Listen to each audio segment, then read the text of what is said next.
Est-ce que nous pouvons juste fermer nos yeux et nous allons remettre ce temps entre les mains du Seigneur? Père éternel, merci pour tes bienfaits, merci pour ta grâce, merci Seigneur pour cette bénédiction que tu nous accordes, Seigneur, de pouvoir ne serait-ce que passer des moments dans ta présence. Seigneur, tu es digne de bien plus que ce que l'on peut te donner. Mais Seigneur, le peu que nous avons ce matin, Seigneur, je prie que tu puisses recevoir l'expression de notre cœur et de notre gratitude. Que ton Saint-Esprit, Seigneur, ce matin nous remplisse et nous conduise. Dans le nom de Jésus. Amen. Amen.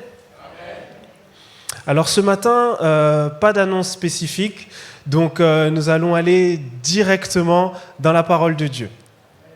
Alors le message de ce matin, il est là, il s'intitule « Et si l'échec te faisait avancer ?» Et si l'échec te faisait avancer? Finalement, j'aimerais qu'on puisse réfléchir par rapport à ça, que l'on puisse un petit peu méditer là-dessus, parce que c'est vrai que généralement, lorsqu'on pense à l'échec, on ne pense pas à quelque chose de positif. Lorsqu'on pense à l'échec, on pense plus à quelque chose qui nous fait reculer plutôt que quelque chose qui nous permet d'avancer. Lorsqu'on pense à l'échec, on pense au malheur, on pense aux problèmes, on pense aux difficultés, mais on ne pense pas à quelque chose de bon ou à quelque chose de positif. Et ce matin, j'aimerais que l'on puisse peut-être changer de perspective par rapport à l'échec. Peut-être pas totalement changer de perspective, mais en tout cas nuancer notre manière de voir l'échec. C'est bon pour vous? Gloire à Dieu. Alors, pour ce faire, ce matin, nous allons parler d'un homme que vous connaissez. Nous allons parler de Moïse. Moïse, cet homme de Dieu connu pour ses nombreux succès, ses nombreuses réussites, les choses extraordinaires que Dieu a fait au travers de sa vie. Mais généralement, quand on parle de Moïse, on parle de ses succès, mais on parle très peu de ses échecs. On parle très peu de ses moments de difficulté, de ses moments de galère. Et moi, il y a quelque chose que je trouve intéressant dans la vie de Moïse, c'est que lorsque Dieu s'est révélé à lui et lorsque Dieu lui a donné la mission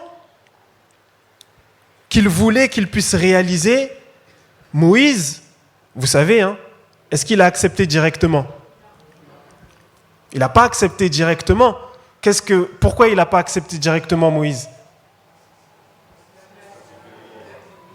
Parce qu'il était timide, pourquoi d'autre? Parce qu'il était timide, parce qu'il bégayait, parce qu'il ne parlait pas? Une autre raison? Alors, je n'ai pas entendu cette autre raison. Il avait peur, ok. Donc, parce qu'il avait peur, parce qu'il bégayait, parce que... voilà, donc, à cause de toutes ces choses-là, Moïse a refusé finalement l'appel de Dieu. En tout cas, il a eu du mal à rentrer pleinement dedans. Vous savez, la raison principale pour laquelle Moïse a eu du mal à accepter la mission que Dieu lui a donnée, c'est à cause, et nous allons le voir après, mais c'est à cause des pensées limitantes. C'est à cause des pensées limitantes, c'est à cause de ce qu'on appelle également les croyances limitantes. Une croyance limitante, qu'est-ce que c'est? C'est une croyance que l'on a sur nous-mêmes, une pensée négative que l'on a sur nous-mêmes, qui nous empêche d'atteindre nos objectifs, qui nous empêche d'atteindre nos rêves et qui nous empêche finalement de réaliser la volonté de Dieu dans notre vie.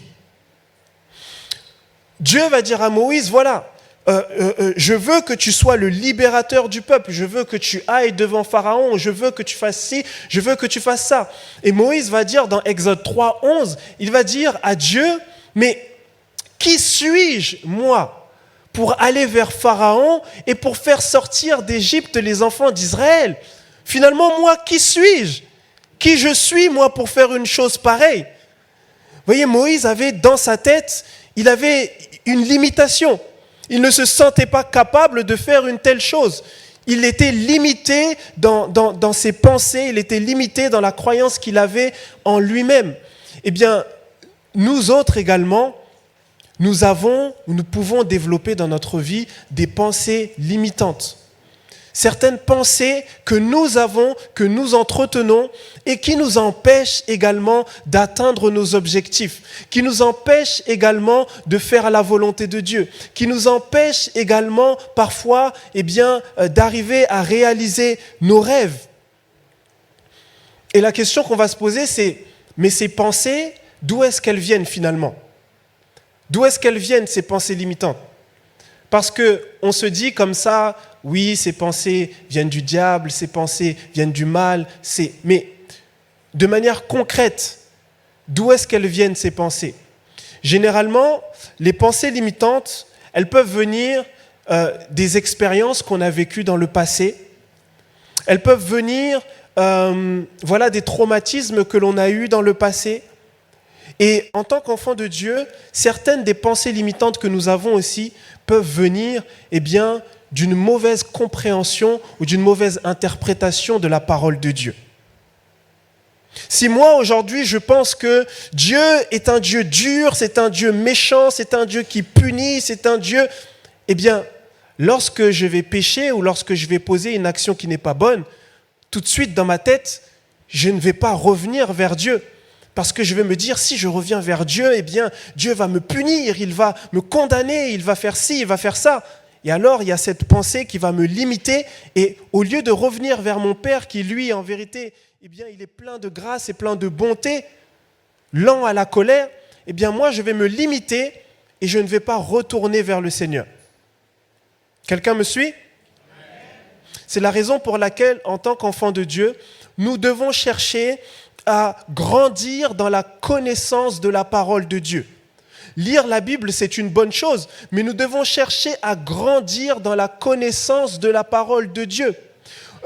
C'est-à-dire que lorsque je commence ma vie chrétienne, je peux me dire, d'accord, je lis un verset aujourd'hui par-ci, un verset par-là, mais il doit y avoir à un moment donné dans notre vie une soif d'aller plus loin dans les Écritures.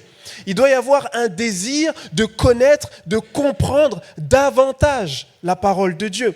Nous ne devons pas éternellement, toute notre vie, rester au lait spirituel, mais nous devons chercher à aller plus loin. Nous devons chercher à méditer en profondeur. Nous devons chercher à faire même des études de la parole de Dieu. Quelqu'un me suit et quelqu'un souhaite connaître et comprendre la parole davantage. Vous savez, le Seigneur Jésus pouvait nous dire que vous connaîtrez la vérité et la vérité vous rendra libre. Il y a une certaine liberté qui dépend de la vérité. Or, le Seigneur nous a précisé que, la vérité, c'était la parole. La vérité, c'est lui. Il y a certains domaines de notre vie dans lesquels nous sommes bloqués, dans lesquels nous sommes encore limités, dans lesquels nous sommes encore esclaves, non pas parce que le Seigneur veut que nous soyons esclaves, mais tout simplement parce que nous n'avons pas connaissance de la parole de Dieu. Les pensées limitantes peuvent venir de notre mauvaise interprétation de la parole, mais les pensées limitantes peuvent également venir de notre passé. Elles peuvent venir des échecs que l'on a subis. Et là, dans le cas précis de Moïse, c'est de ça dont on parle. Ces pensées limitantes venaient des expériences qu'il a vécues dans son passé et des échecs qu'il a pu subir tout au long de son parcours. On rappelle un petit peu la vie de Moïse. Moïse, il a grandi chez les Égyptiens. Tout le monde connaît l'histoire de Moïse. Moïse a grandi chez les Égyptiens, il a grandi un petit peu dans le luxe, il a grandi un petit peu dans tout ce qui se fait de meilleur en Égypte, il a grandi avec les meilleurs enseignements, les meilleurs enseignants, mais en même temps, Moïse était un Hébreu. Donc pendant qu'il grandissait, il voyait quand même de l'autre côté la souffrance de ses frères et de ses sœurs. Alors Moïse a eu ce fardeau dans le cœur où il s'est dit à un moment donné, mais il faut que je fasse quelque chose pour mes frères. Il faut que je fasse quelque chose pour mes sœurs. Je ne peux pas les laisser comme ça et moi vivre cette vie que je suis en train de vivre.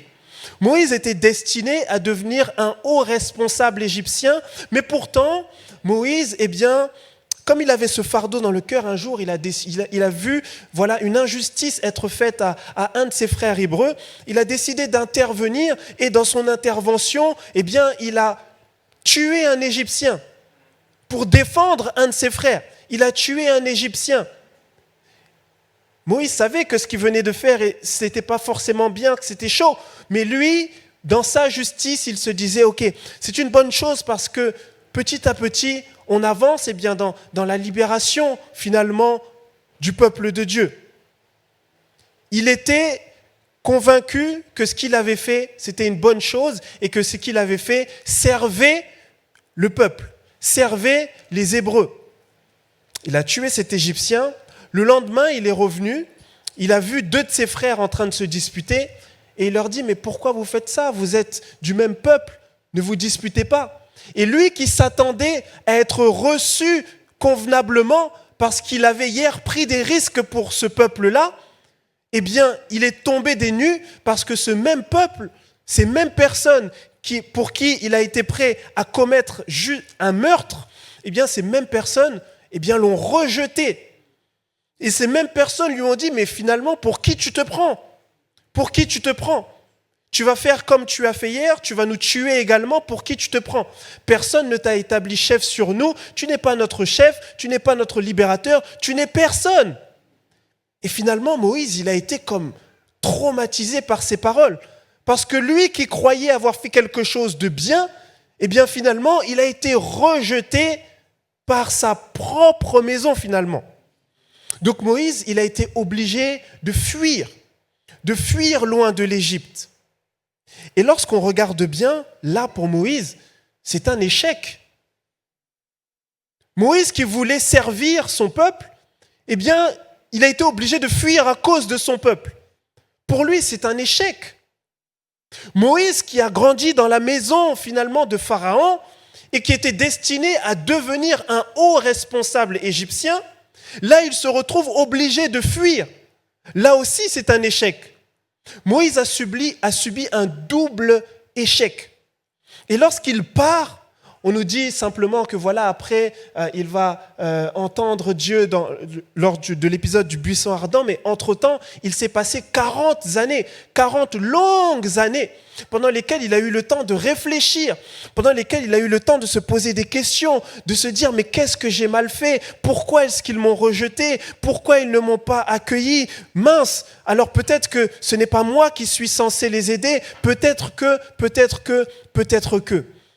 Et Moïse, ayant subi ce traumatisme, ayant subi ces différents échecs, et ayant toutes ces pensées qui traversent sa tête, maintenant il se retrouve devant Dieu, et Dieu lui dit, écoute Moïse, là maintenant ce que je veux de toi, c'est que tu retournes sauver ce peuple. Ce même peuple qu'il a déjà essayé de sauver avant, et qu'il a complètement rejeté, là, Dieu lui dit, retourne les sauver. Mais Moïse se dit, mais non, ce n'est pas possible. Vous voyez, souvent, quand on pense à cette histoire, et quand on pense à la peur de Moïse, à la crainte de Moïse, on se dit que Moïse n'y est pas allé parce qu'il avait peur de Pharaon. Moi, c'est comme ça que je voyais l'histoire avant. Je me disais, Moïse avait peur de Pharaon. Mais lorsque vous lisez bien, vous vous rendrez compte qu'en vérité, Moïse n'avait pas peur de Pharaon. Ce n'est pas Pharaon que Moïse craignait. Ce que Moïse craignait, c'était le peuple. C'était son propre peuple. Parce que lorsque Dieu va lui dire, vas-y, va voir Pharaon, Moïse va dire, mais moi, il va dire dans Exode 3:11, il va lui dire, mais qui suis-je moi pour y aller? Et Dieu va le rassurer. Il va lui dire, je serai moi-même avec toi. Et Moïse va dire, d'accord, je paraphrase. Il va dire, d'accord Seigneur, j'y vais, pas de souci. Mais derrière, Dieu va lui dire, ok, donc retourne d'abord auprès de ton peuple et dis à ton peuple que l'Éternel t'a parlé et voici, et voici, et voici. Et c'est à ce moment-là que Moïse maintenant va commencer à dire, mais non Seigneur, c'est pas possible. C'est pas possible. Je ne peux pas y aller.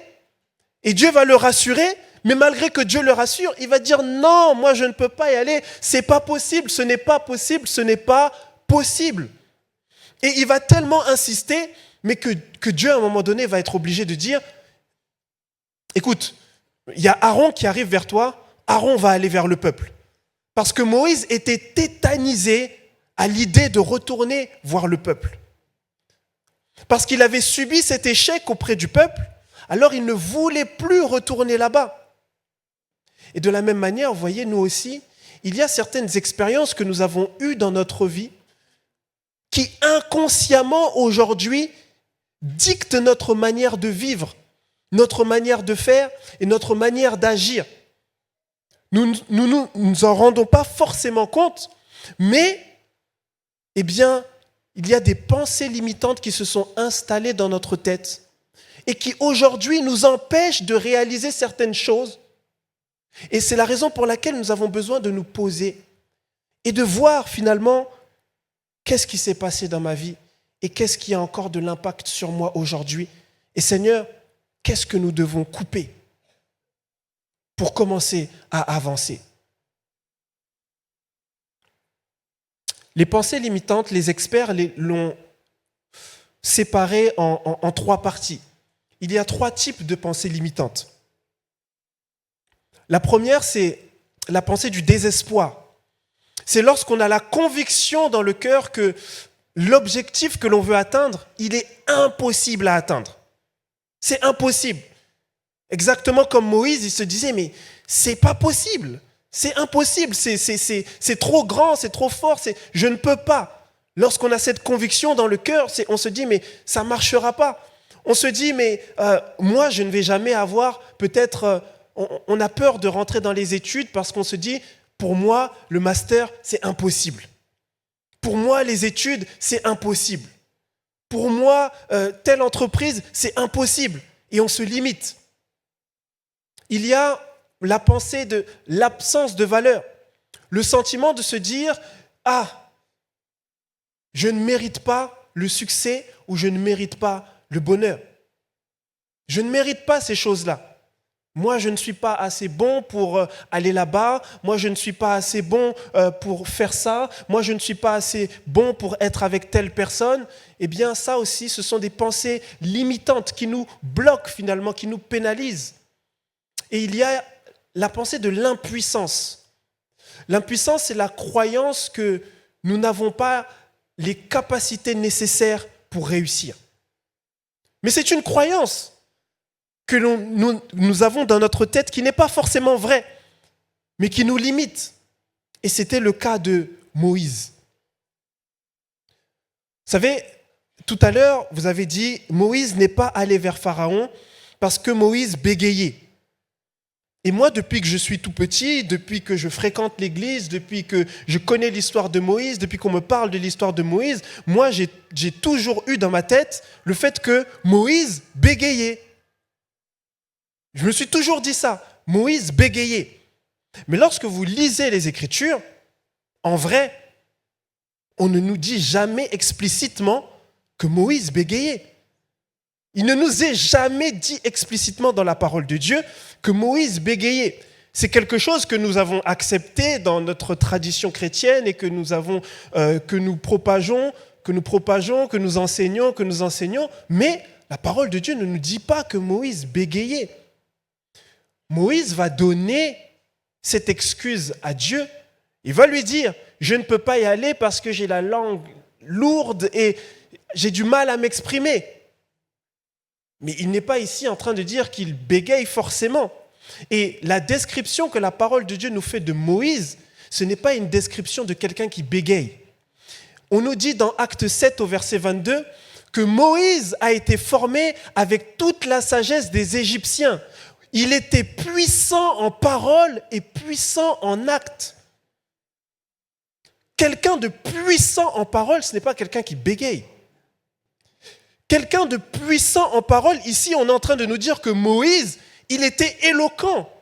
Que Moïse, chez les Égyptiens, on lui a appris à parler, on lui a appris l'art oratoire, on lui a appris à s'exprimer. Moïse savait s'exprimer convenablement. Et lorsque vous regardez bien, le même Moïse qui disait « j'ai la langue lourde » et le même Moïse qu'on pense qu'il bégaye.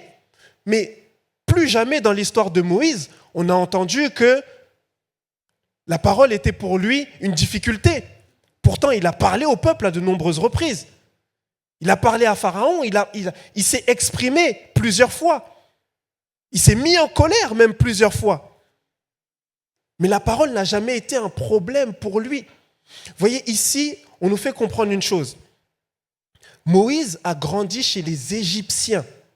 C'est-à-dire que Moïse, sa langue maternelle, j'ai envie de vous dire, c'est l'égyptien. Les cours qu'il a pris, son éloquence et sa puissance dans la parole, c'est dans sa langue natale, en égyptien. Mais Moïse, il avait cette double culture, où de l'autre côté, il était égyptien, ok, mais de l'autre côté, c'était également un hébreu. Et lorsqu'il parle avec ses frères hébreux, eh bien, il parle dans la langue de ses frères. Et avoir une langue natale et connaître une autre langue qui n'est pas notre langue natale, c'est différent. Je ne sais pas s'il y a des gens ici qui essayent un petit peu de parler anglais. Je vais vous prendre mon exemple à moi. Moi, l'anglais, c'est une langue que j'aime beaucoup et que j'essaye d'apprendre depuis quelque temps maintenant. Et l'anglais, c'est-à-dire que je me débrouille quand même en anglais, je me débrouille. Et des fois, avec des amis, ce que l'on fait, c'est qu'on essaye d'avoir des discussions ensemble. On se dit, OK, aujourd'hui, ou pendant cette heure, ou pendant ces 2 heures, on va parler uniquement en anglais. Et ça marche, parce qu'on connaît l'anglais, on comprend l'anglais, on arrive à échanger en anglais. Mais on se rend compte qu'à partir du moment où on rentre dans des sujets un petit peu trop complexes, là maintenant, on laisse tomber l'anglais. On laisse tomber l'anglais, on revient tout de suite au français. Parce que même lorsque tu comprends, même lorsque tu sais, à un moment donné, tu as envie de t'exprimer, il y a des mots qui sont dans ta tête, dans ton cœur, c'est-à-dire que tu ne peux pas t'exprimer avec la même rapidité, tu ne peux pas donner les mêmes arguments, donc à un moment donné, tu laisses tomber et tu parles en français. Mais c'est un petit peu ce qui est arrivé finalement à Moïse. C'est que lorsqu'il parle finalement avec les Hébreux, eh bien, il sait s'exprimer, ce n'est pas ça le souci. Mais lorsqu'il a eu cette altercation avec eux, eh bien, il a été tellement acculé de toutes parts que finalement, vous voyez, il s'est retrouvé dans cette situation où il n'a pas réussi à se défendre, il n'a pas réussi à argumenter, il n'a pas réussi à parler, à être éloquent, à bien savoir s'exprimer comme il sait le faire habituellement. Il s'est retrouvé un petit peu bloqué vis-à-vis de ses frères. Et au lieu de se défendre, lui, il a juste fui, il est parti. Vous verrez qu'il ne leur a rien dit, il est parti. Et c'est ça son traumatisme. C'est de se dire que, mais je n'ai pas su leur parler la première fois. Mais là, tu me renvoies vers eux. Mais qu'est-ce que je vais leur dire ? Qu'est-ce que je vais leur dire ?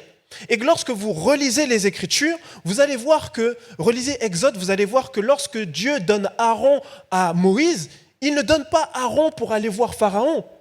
Il lui donne Aaron explicitement pour aller voir le peuple. Uniquement. Pour dire que si quelqu'un bégaye, mais il bégaye devant le peuple, il bégaye devant Pharaon, il bégaye devant tout le monde. Mais là, Dieu lui donne Aaron uniquement pour le peuple. Et Moïse ne va pas parler au peuple parce qu'il est tétanisé, il a peur et il a cette pensée limitante dans sa tête qui lui dit « Tu ne vas pas y arriver, c'est impossible pour toi. Pour les autres, c'est possible, mais pour toi, ce n'est pas possible. » Là était le problème de Moïse. Et finalement, vous voyez, cette pensée limitante lui a fait trouver des excuses pour ne pas faire la volonté de Dieu. Et nous aussi, eh bien, les pensées limitantes que nous développons dans notre tête nous poussent à trouver des excuses pour ne pas faire la volonté de Dieu. Alors comprenons-nous bien, ça ne veut pas dire que Moïse n'avait absolument aucun problème avec le fait de parler. Il avait réellement un problème, il avait réellement des difficultés. Mais lorsqu'il dit ça à Dieu, il n'est pas en train de donner à Dieu et d'expliquer à Dieu qu'il a un handicap. Il est en train de trouver une excuse pour ne pas faire ce que Dieu lui demande de faire. Et c'est la raison pour laquelle vous verrez lorsque vous allez lire ce passage que juste après, Dieu se met en colère. Il se met en colère parce qu'il sait que ce que Moïse est en train de faire, c'est simplement de trouver des excuses pour ne pas faire. Il se met en colère et lui dit, bon, tu sais quoi, allez, prends Aaron et allez-y. Quels sont les impacts des pensées limitantes dans notre vie? Vous voyez, celle du désespoir, celle de se dire que c'est impossible, c'est trop grand, je n'y arriverai pas. Vous voyez, dans notre vie, ça nous empêche de saisir les opportunités. Notre Dieu est un Dieu d'opportunités. C'est-à-dire que ça peut arriver, ça arrive. Les anges sont déjà descendus du ciel pour faire de nombreuses choses et ils continuent à le faire aujourd'hui. Mais il ne faut pas que l'on puisse s'imaginer que lorsqu'on demande des choses à Dieu, forcément le lendemain, c'est un ange qui va descendre du ciel pour nous donner. Non. Des fois, lorsqu'on demande à Dieu de nous donner une meilleure situation financière, mais ce n'est pas un ange qui va descendre du ciel pour nous donner de l'argent dans les mains. Le Seigneur va nous permettre d'avoir des opportunités. Il peut nous permettre d'avoir des opportunités qui, derrière, vont nous permettre d'améliorer notre situation financière. Mais si moi, dans ma tête, je suis limité et je me dis, mais non, ça c'est impossible pour moi. Aller là-bas, c'est impossible pour moi. Faire ça, c'est impossible pour moi. Alors, je m'empêche de saisir les opportunités que Dieu m'offre. Et donc, je ne réalise pas la volonté de Dieu pour ma vie. L'absence de valeur, cette pensée qui me fait me dire, mais moi, je ne mérite pas ça, je ne suis pas digne de ça, je ne mérite pas ça. Vous voyez, en fait, c'est quelque chose qui limite notre épanouissement personnel et notre épanouissement professionnel. Vous savez, moi, j'avais une amie qui voulait se marier. Elle voulait se marier, elle cherchait la bonne personne, et malheureusement, elle était, on va dire que ça ne fonctionnait pas, Et un jour, elle est venue me voir pour me présenter une personne et me dire, j'ai enfin trouvé la personne qu'il faut. J'ai enfin trouvé la personne qu'il me faut, la personne qui me correspond. Et ils ont passé du temps ensemble, et à chaque fois qu'elle me parlait de cette personne, elle me disait que des choses positives. Que des bonnes choses. Elle me disait, mais il était bon partout. Il était bon partout. C'est comme si c'est Dieu qui l'avait fait descendre et puis il l'a mis là et puis il lui a dit, tiens, voilà pour toi. Tu attendais, maintenant il est là. C'était comme si. Mais un jour, on se voit et je lui dis, oui, mais comment va un tel? Elle me dit, ah, mais un tel, on n'est plus ensemble. Je me dis, mais comment ça, vous n'êtes plus ensemble? Moi, les dernières nouvelles que j'avais eues, c'est qu'il était tout proche de la perfection. Et aujourd'hui, tu me dis que vous n'êtes plus ensemble. Il me dit, non, on n'est plus ensemble. Je lui dis, pourquoi vous n'êtes plus ensemble? Il me dit, ouais, mais tu sais, Rolf, franchement, c'est moi qui l'ai quitté. Et de moi, dans ma tête, je me dis, mais elle est bizarre, celle-là. Il y a 2 secondes, elle me disait qu'il était parfait. Et aujourd'hui, elle me dit qu'elle l'a quitté. Et je dis, pourquoi tu l'as quitté? Elle me dit, mais en fait, je l'ai quitté parce que tu sais, en fait, il était trop bien pour moi. Il me dit, il était trop bien pour moi, je ne suis pas sûr de le mériter, je ne suis pas... Et tout va bien, tout fonctionne bien, donc j'ai l'impression que derrière, c'est moi qui vais lui causer du problème, et c'est une bonne personne, je n'ai pas envie de... Je me suis dit...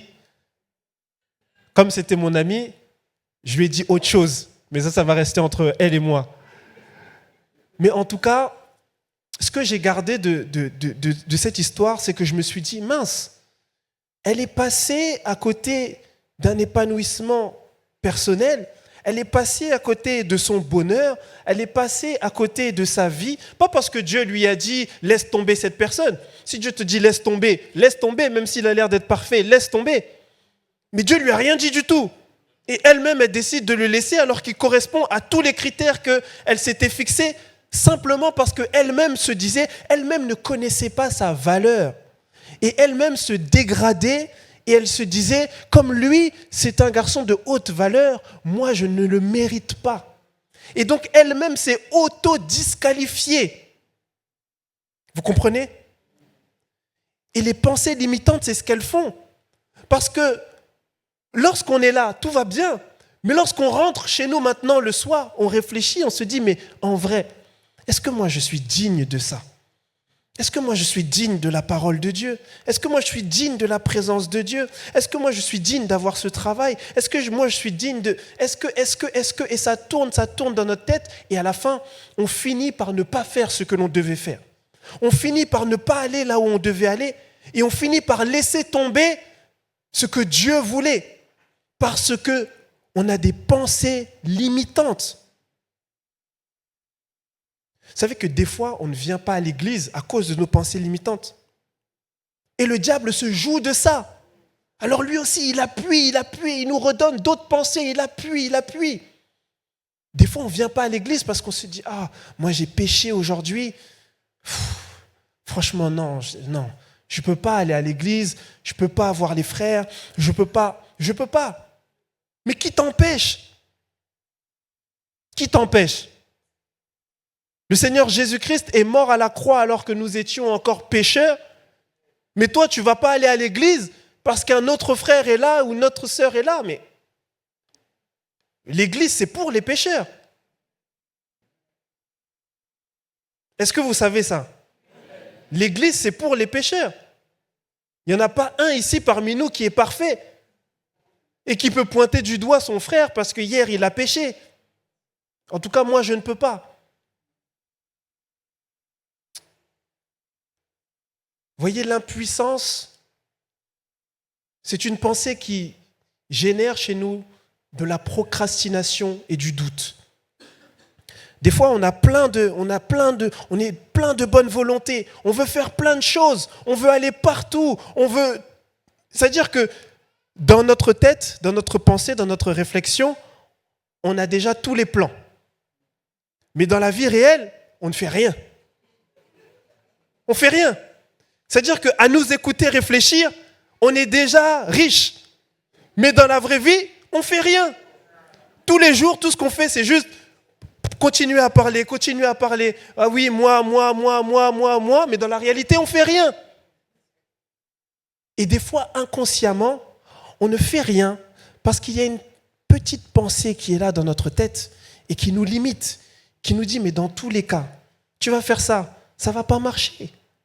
Dans tous les cas, tu vas tenter d'aller voir le frère ou la sœur. Elle ne va pas vouloir. Dans tous les cas, cette école, ils ne vont pas t'accepter. Dans tous les cas, ton fils, ta fille, là, si tu lui parles du Seigneur Jésus, mais il en a que faire. Ça ne sert à rien. Laisse tomber.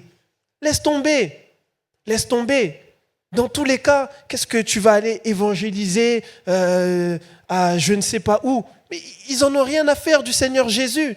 Dans tous les cas, laisse tomber. La dernière fois, tu es parti, personne t'a écouté. Laisse tomber. Vous voyez, c'est les pensées limitantes qui nous poussent à la procrastination.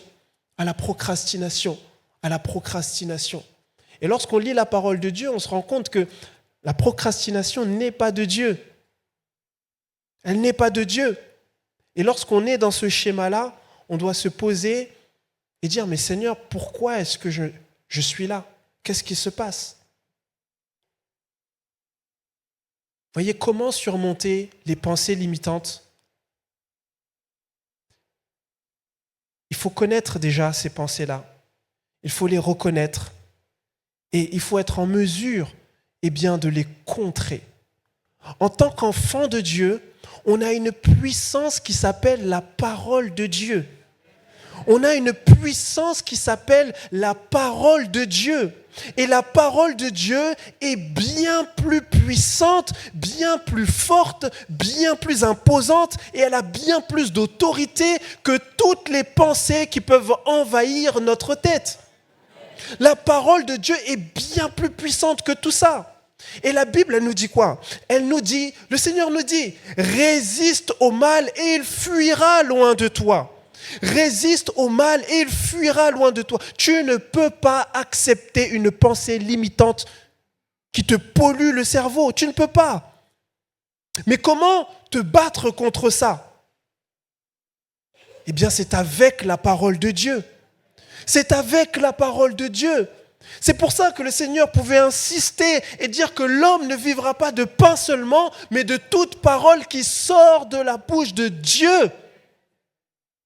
Et d'où l'importance de connaître la parole de Dieu, de la méditer et de la proclamer. La Bible déclare que ce livre de la loi ne s'éloigne pas de ta bouche.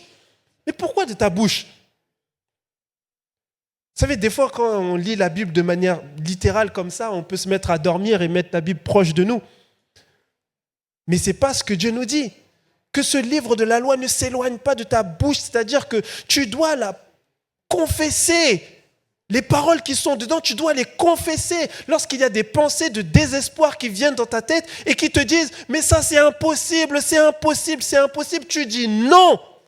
Au nom du Seigneur Jésus-Christ. Parce que dans Matthieu 19 au verset 26, il est écrit « Aux hommes, cela est impossible, mais à Dieu, tout est possible. » Alors non, ce n'est pas impossible. Qui te dit que c'est impossible ? Non, c'est peut-être impossible pour moi, mais à Dieu, cela est possible. Alors cette pensée, loin de moi. Loin de moi. Lorsque tu te sens sans valeur, tu te dis, mais non, mais moi, je n'ai pas de valeur, Mais rappelle à ton cœur, rappelle à ton esprit, rappelle à ton âme que la parole de Dieu déclare dans Ésaïe 43 au verset 4 que parce que tu as de la valeur à mes yeux, parce que tu as de l'importance et que je t'aime, je donne des hommes à ta place, des peuples en échange de ta vie.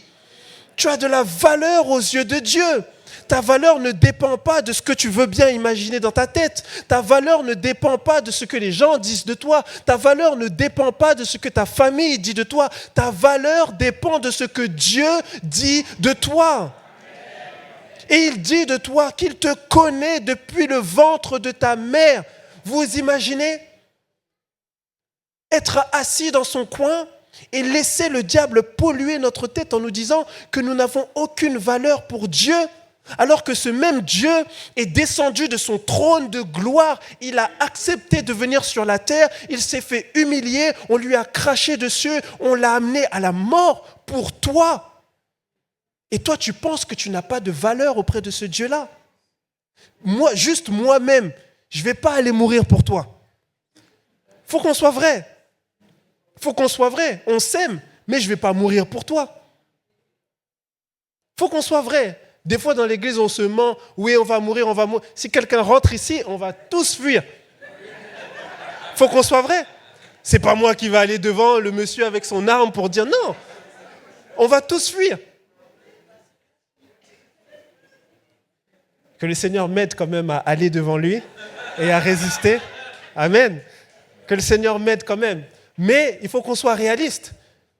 Mais Dieu, lui, par contre, il a donné sa vie pour nous. C'est dire à quel point nous avons de la valeur à ses yeux. Et laisser ses pensées dominer notre tête, c'est comme si on balayait d'un revers de la main ce que Dieu a fait pour nous. C'est comme si on remettait en cause ce que Dieu a fait pour nous. Quelqu'un qui ne cesse de te prouver son amour chaque jour. Et toi, tu reviens chaque jour avec des « Oh, mais Seigneur, est-ce que tu m'aimes ? Mais qu'est-ce que Dieu va faire de plus que mourir à la croix pour te prouver qu'il t'aime ? Que veux-tu qu'il fasse de plus que mourir ? Est-ce qu'on réalise qu'on parle de l'éternel ? On parle du créateur de toute... Enfin, je ne sais pas, moi, ça me choque toujours. Qu'un Dieu si grand. Vous avez déjà regardé les vidéos de l'espace où on part de la Terre et après on monte, on voit l'espace, on voit le plus grand. Vous avez déjà vu ces vidéos-là ? Et moi je me dis, mais Dieu, il est encore plus grand que tout ça. Et il est venu mourir pour des microbes comme nous. C'est vrai. Et je me dis, mais comment ? Mais quelle sorte d'amour ? C'est-à-dire que tu peux passer ta vie à l'église, tu ne vas pas comprendre et tu ne vas pas faire le tour de l'amour de Dieu. C'est impossible. C'est impossible. Et on se retrouve comme le psalmiste dans le psaume 8 où il dit, mais il s'interroge, il se dit, mais je regarde le ciel, je regarde tout ce que tu as fait, je regarde les étoiles et je me dis, mais qu'est-ce qu'un homme pour que tu penses à lui ? Mais qu'est-ce qu'un homme pour que tu te soucies de lui? Et Dieu, lui, se soucie de toi. Quand tu pries, il te répond. Quand tu lui demandes de t'aider, il t'aide. Et toi, tu te demandes si Dieu t'aime. En tout cas, que Dieu nous pardonne, que Dieu me pardonne. Parce que des fois, c'est des pensées qui peuvent traverser moi, ma tête. Mais quand tu réfléchis avec du bon sens, tu te dis, mais attends.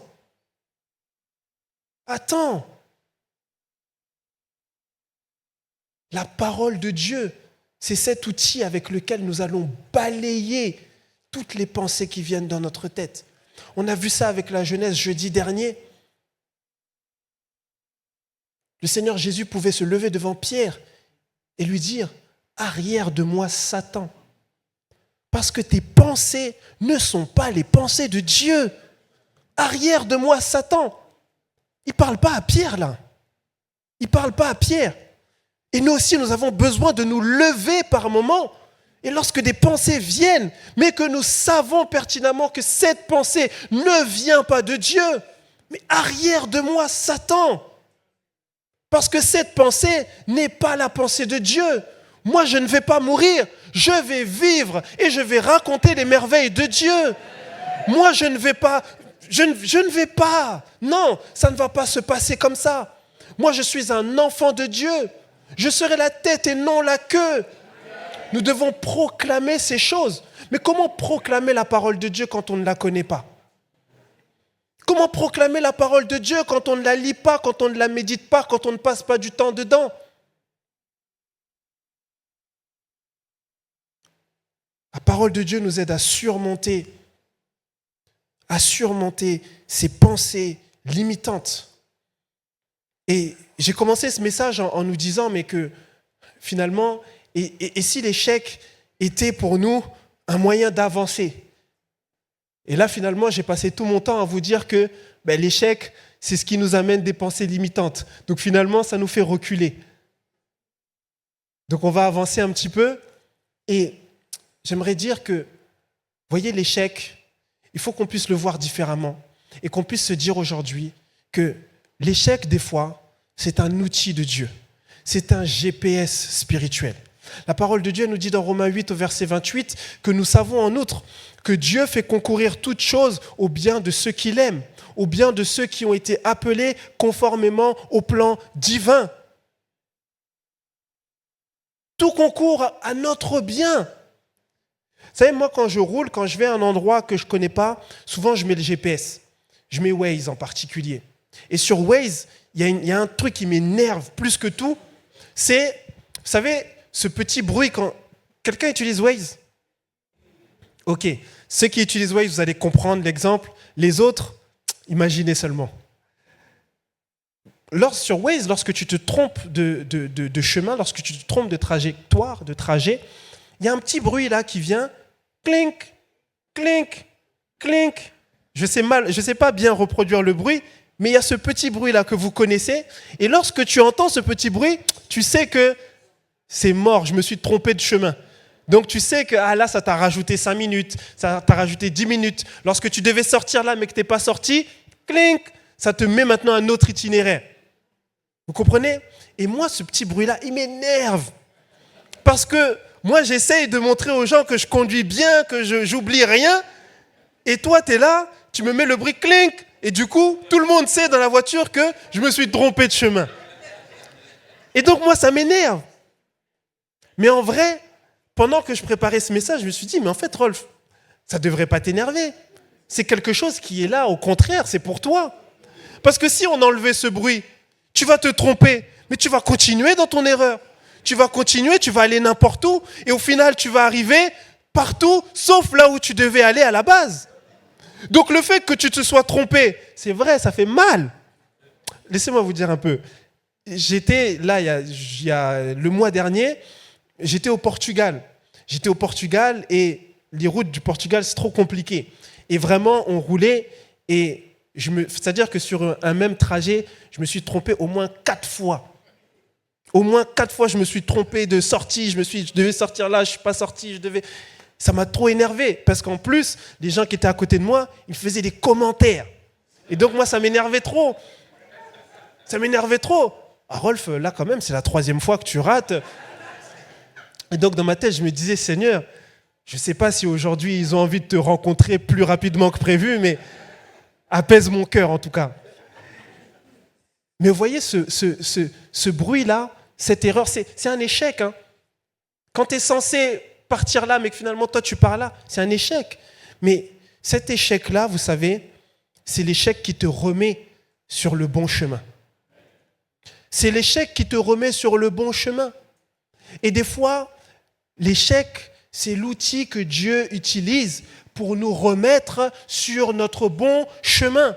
C'est le moyen qu'il utilise pour nous remettre dans notre course. C'est le moyen qu'il utilise pour nous faire être à l'endroit où nous devons être. Il y a des moments dans votre vie où il y a des choses qui vont se passer que vous pensez être des échecs, mais qui en réalité, sont des réussites. Ton échec, ce que tu vois aujourd'hui comme un échec, en réalité, c'est peut-être une réussite spirituelle. La Bible nous demande de ne pas vivre avec nos yeux physiques, mais de vivre avec le regard de la foi. Avec la foi. Et lorsqu'on vit avec les yeux de la foi, lorsqu'on vit avec les yeux de l'esprit, on réalise que certains échecs, sont des réussites spirituelles. Est-ce que ça choque quelqu'un si je vous dis que des fois, vous échouez dans certains domaines et dans le ciel, il y a de la réjouissance? Vous savez, quand on entend ça, on peut se dire « Oh, donc au ciel, ils se réjouissent de mes échecs. Ah bon ?» Mais lorsqu'on grandit spirituellement, on comprend que gloire à Dieu. Gloire à Dieu. Des fois, tu étais dans une relation et ça n'a pas fonctionné. Tu as prié jusqu'à fatiguer pour que la relation elle fonctionne. Mais ça n'a pas fonctionné. Et toi, tu pleures. Mais dans le ciel, c'est la joie. Les anges, ils sont trop contents. Ils célèbrent. Parce que dans le monde spirituel, on sait que si tu continuais dans cette direction, tu n'allais jamais accomplir ta destinée. Si tu continuais dans cette direction, tu allais t'éloigner de Dieu. Si tu continuais dans cette direction, des choses graves allaient t'arriver. Et ce que tu penses être pour ton mal, finalement, c'était pour ton bien. Ton échec peut être une réussite spirituelle. Nous avons parlé de Moïse. Mais quelqu'un doit comprendre que Moïse devait échouer en tant qu'Égyptien pour réussir en tant que libérateur du peuple de Dieu. Tu ne peux pas réussir partout. Tu ne peux pas courir toutes les courses en même temps. Tu ne peux pas avoir toutes les carrières en même temps. Donc pour te faire réussir là où tu dois réussir, là où c'est ton chemin de vie, là où c'est ton appel et là où c'est ta destinée, le Seigneur parfois, il est obligé de te faire échouer ailleurs. Il doit te faire échouer ailleurs pour que tu puisses te positionner sur le chemin de ta destinée, réellement. Vous imaginez, si Moïse était vraiment devenu ce haut responsable égyptien, il aurait peut-être réussi aux yeux des hommes. Il aurait peut-être vécu toute sa vie dans le luxe et dans l'abondance, mais il n'aurait pas accompli la volonté de Dieu pour sa vie. Il n'aurait jamais accompli la volonté de Dieu pour sa vie. Alors la réussite, parfois, il faut se dire que la réussite pour ma vie, c'est peut-être pas ce que moi je vois pour ma vie. Des fois, on se dit, parce que je vais réussir, parce que je vais avoir de l'argent, parce que ceci, parce que cela, alors j'aurai réussi dans ma vie. Alors qu'en vérité, le Seigneur sait que ta réussite à toi, ce n'est pas celle-là. Ta réussite à toi, ce n'est pas celle-là. Je regardais une histoire qui m'avait fait rire. Un jour, j'avais vu ça sur les réseaux. Et cette histoire, elle m'a fait rire. C'est une femme qui disait, elle a épousé un homme. Et cet homme-là, elle était contente de l'avoir épousé parce qu'il avait beaucoup d'argent, il travaillait, il avait une bonne carrière, une bonne situation, vraiment ça marchait pour lui, c'était génial, ils se sont fiancés, ils se sont mariés et quelque temps après, ce monsieur est venu voir la dame et il lui a dit quoi ? Tu sais, moi Dieu m'a parlé et je vais rentrer dans le ministère pour devenir pasteur. Ah, La dame, elle a pleuré, pleuré, pleuré, pleuré, pleuré, pleuré, pleuré. Parce qu'elle, dans sa tête, comment elle imaginait le ministère, elle s'est dit, ça veut dire que le confort qu'on a aujourd'hui, on ne va plus l'avoir. La vie qu'on a aujourd'hui, on ne va plus l'avoir. Et cette même femme, eh bien, dans les premières années de sa vie, elle s'est dit, c'est un échec, c'est un échec, c'est un échec. Il était là, il était si bien, il avait si bien réussi, on avait tout pour nous, tout pour vivre une vie heureuse. Et là, il vient me parler de son ministère. C'est un échec. C'est un échec. C'est pas comme ça que j'imaginais la vie. C'est pas comme ça que je voulais vivre ma vie. Mais cette même personne, une fois que les années sont passées, elle s'est rendue compte que ce qu'elle pouvait penser être son plus grand échec, en vérité, était sa plus grande réussite. Était sa plus grande réussite. Parce que, au travers du ministère qu'ils ont eu, eh bien, ils ont gagné des âmes. Énormément de personnes se sont converties. Énormément de personnes ont donné leur vie au Seigneur Jésus-Christ. Des âmes ont été sauvées, des gens ont été restaurés, des cœurs ont été renouvelés. Et alors certes, ils ont perdu la richesse ici-bas, mais ils ont gagné des trésors innombrables dans le ciel. Et là, aujourd'hui, elle estime avoir réussi. Parce que la réussite, ce n'est pas une réussite telle que le monde nous la donne. Mais la réussite, eh bien, c'est d'être obéissant à Dieu et de faire ce qu'il nous demande. D'être obéissant à Dieu et de faire ce qu'il nous demande. Et ça ne veut pas dire que pour ceux qui veulent de l'argent, vous n'allez pas avoir d'argent. Ce n'est pas ce que ça veut dire. Parce que la volonté de Dieu pour toi peut être qu'il te bénisse suffisamment pour que tu sois une bénédiction aussi pour les autres. Mais nous devons avoir dans notre cœur le fait de nous dire, moi, ce que je veux pour ma vie, eh bien, c'est faire la volonté de Dieu. Ce que je veux pour ma vie, c'est être là où Dieu me veut. Amen. Vous savez, la foi doit nous conduire à la persévérance. Et on va terminer là-dessus. Si le groupe peut revenir. La foi doit nous conduire à la persévérance. Il y a une citation que j'aime bien, je ne sais même pas qui dit ça, c'est pour ça qu'il n'y a pas le nom de la personne, mais en tout cas, on nous dit que l'échec n'est pas une fin en soi, mais c'est juste une autre opportunité, une autre occasion de réussir. Voyez, peut-être que le discours que j'ai tenu là peut vous faire vous dire que, ouais, mais du coup, ça veut dire que c'est-à-dire que tout ce que j'ai dans mon cœur, toute la volonté que j'ai dans mon cœur, tous les projets que j'ai, toutes les ambitions que j'ai, je dois les jeter à la poubelle parce que le Seigneur veut autre chose pour ma vie. J'aimerais vous dire pas forcément. Ce que je suis en train de vous dire là, c'est revenez à Dieu. Revenez à Dieu. Donnez votre cœur à Dieu et laissez-le vous dire ce qu'il veut de vous. Laissez-lui vous dire où il vous veut exactement. Qu'est-ce qu'il veut que vous puissiez faire? Si tu as un rêve dans le cœur, s'il y a un fardeau qui est lourd dans ton cœur, peut-être que ce fardeau n'est pas là pour rien. Peut-être que ce fardeau n'est pas là pour rien. Si tu as un rêve, peut-être que ce rêve n'est pas là pour rien. Moïse, on le connaît en tant que libérateur du peuple. Mais avant même, on a dit il a eu du mal à accepter l'appel de Dieu dans sa vie. Mais avant même que Dieu lui donne cet appel-là, Moïse, déjà dans sa jeunesse, il avait le fardeau pour son peuple. Moïse, déjà dans sa jeunesse, il avait la soif d'aider son peuple. C'est-à-dire que ce qu'il a fini par faire, c'est déjà ce qu'il voulait faire à la base.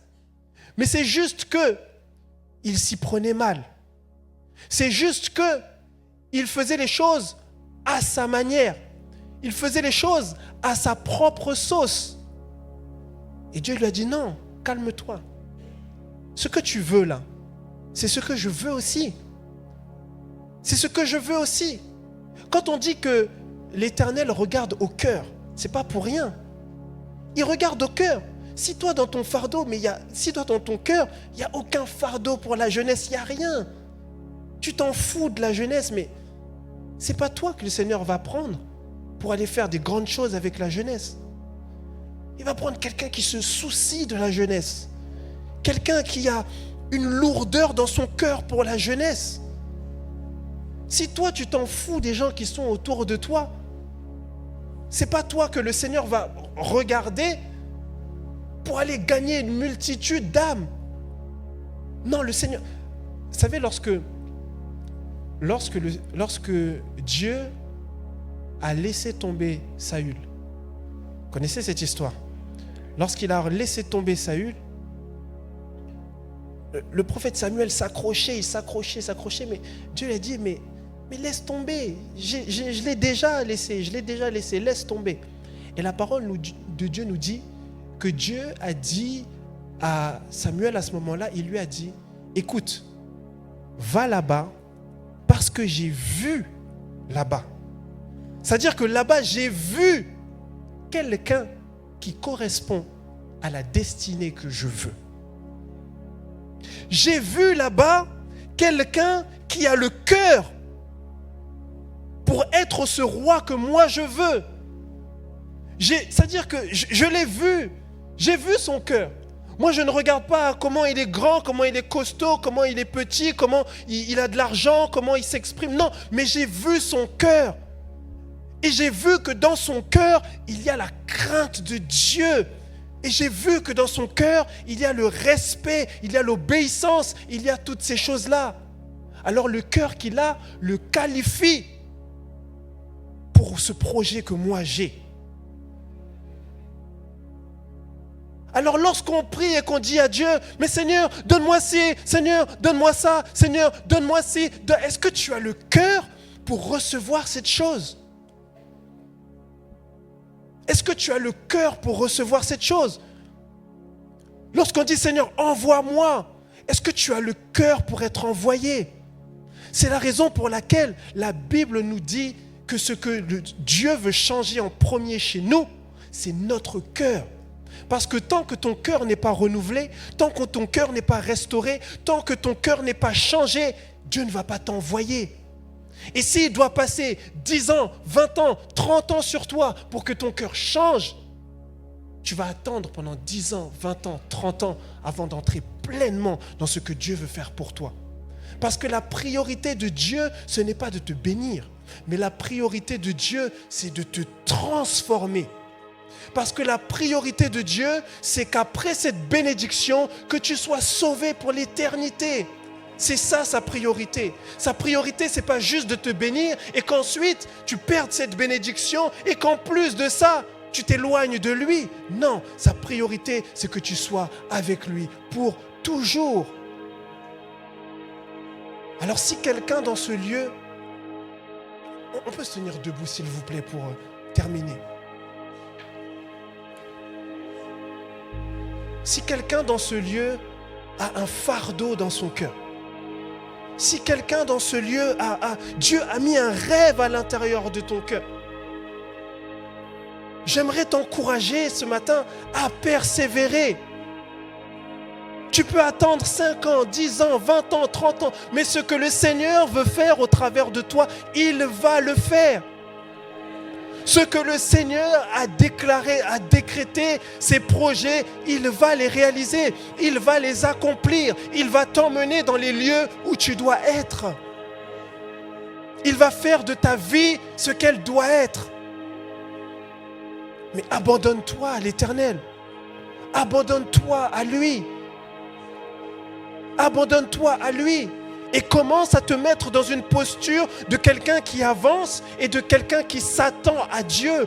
Parce que s'attendre à Dieu, ce n'est pas rester statique et attendre que la bénédiction nous tombe dessus. Mais s'attendre à Dieu, c'est comprendre que, en vérité, ce n'est pas nous qui attendons Dieu, mais c'est Dieu qui est en train de nous attendre. Parce que la bénédiction, elle est prête. Les projets de Dieu, ils sont prêts. La Bible dit que tout est déjà préparé, que Dieu a déjà tout préparé d'avance afin que nous puissions pratiquer ces œuvres-là. Mais ce que Dieu attend, c'est que ton cœur soit changé, c'est que ta mentalité soit transformée. C'est pour ça qu'il pouvait dire, eh bien, repentez-vous parce que le royaume des cieux est proche. Changez votre mentalité, changez votre manière de voir les choses. Changez parce que le royaume des cieux est proche.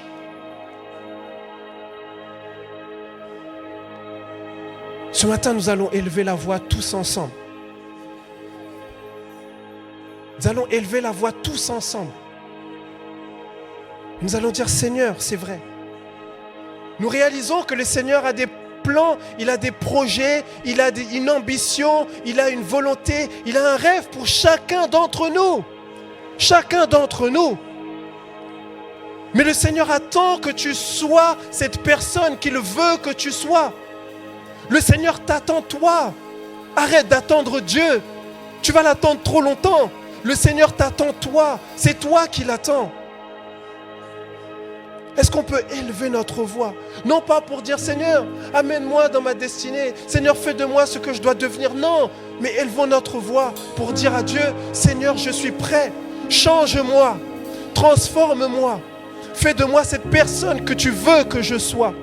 Seigneur, tu vois mes pensées qui me limitent. Tu vois mon cœur, tu vois mes défauts. Tu vois toutes ces choses. Tu vois mon caractère. Viens me changer, Seigneur. Viens me transformer, Seigneur. J'abandonne tout à tes pieds.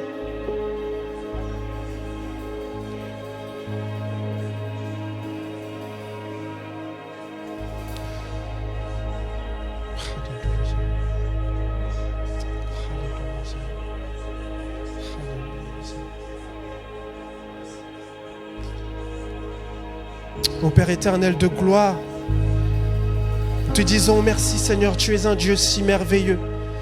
Seigneur, ce matin, nous réalisons, Seigneur, que tu es le Dieu qui a des projets de paix et non de malheur pour chacun d'entre nous. Seigneur, tu as une destinée pour chacun d'entre nous. Tu as une volonté pour chacun d'entre nous. Seigneur, tu veux nous amener à avancer dans notre vie, à aller de l'avant, à être utile, Seigneur, pour ton royaume, à être utile, Seigneur Dieu, pour ton œuvre. Père éternel, nous prions ce matin, Seigneur, afin que tu puisses nous changer, afin que tu puisses nous transformer, afin que tu puisses nous rendre, Seigneur mon Dieu, oh comme toi tu veux que nous soyons. Seigneur, tu dis, toi, dans ta parole, Seigneur, que tu es, Seigneur, ce potier-là qui nous façonne à ton image. Seigneur, je prie afin que nous soyons façonnés. Je prie afin, Seigneur, que nos défauts tombent et, Seigneur Dieu, que tu puisses mettre tes qualités en nous. Je prie afin que notre cœur soit renouvelé. Je prie afin que nos pensées soient changées. Je prie afin que les limitations qui soient dans notre tête,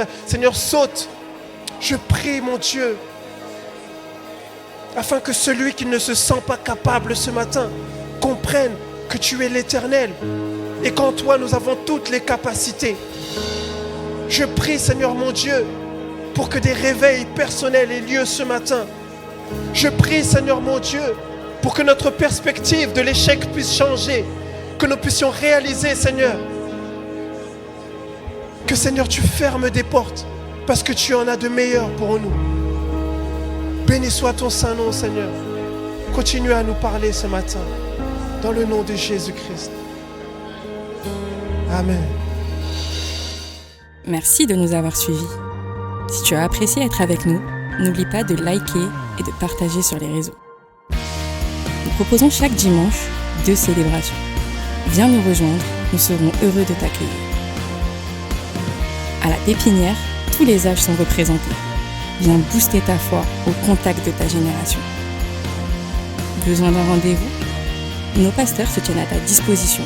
N'hésite pas à les contacter. Si tu as des questions sur la foi ou sur la Bible, tu peux en discuter avec notre équipe pastorale. Inscris-toi dès maintenant. Tu peux suivre nos prédications, posts et actualités sur les réseaux. N'oublie pas de visiter notre site internet. Tu veux t'intégrer et nous connaître un peu plus? Télécharge dès maintenant notre application et reste connecté. À bientôt, à la Pépinière.